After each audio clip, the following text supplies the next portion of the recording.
Plein de facteurs se sont combinés pour faire du display le nouveau canal qui monte, et qui en l'occurrence monte plus vite que le search, si on regarde les chiffres de 2011. Et d'abord une vraie saturation pour les e-commerçants en termes de search, d'affiliation, donc un besoin de trouver des nouveaux relais de croissance et d'acquisition pour eux. Ce nouveau display, cette palette d'outils, de solutions médias, de plateformes, d'ad-exchange qui sont arrivés à ce moment-là aussi et qui ont permis de faire un display qui était intrinsèquement meilleur et plus intéressant pour eux. Et en fait, ces deux facteurs se sont combinés, sont arrivés à peu près au même moment pour finalement arriver à cette situation où le display est la nouvelle star du marketing web.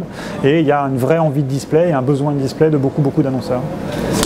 En fait, les évolutions technologiques qui permettent l'achat en temps réel rendent le display performant pour tout un tas d'acteurs du e-marketing pour qui jusque-là ça ne l'était pas. Donc l'automatisation rend performant le display et rendant performant le display, ça contribue à développer le marché du display. Ça change beaucoup dans la mesure où aujourd'hui on n'en achetait plus parce qu'on ne gagnait pas d'argent avec, et aujourd'hui les nouvelles techniques qui arrivent vont nous permettre de revenir sur ce marché qu'on avait quasiment déserté. Maintenant ça rentre vraiment dans la logique héroïste que l'on peut avoir nous en interne. Ce sont des potentialités nouvelles de relais de croissance pour nous et puis surtout pour nos annonceurs, des potentialités nouvelles de ciblage et d'efficacité.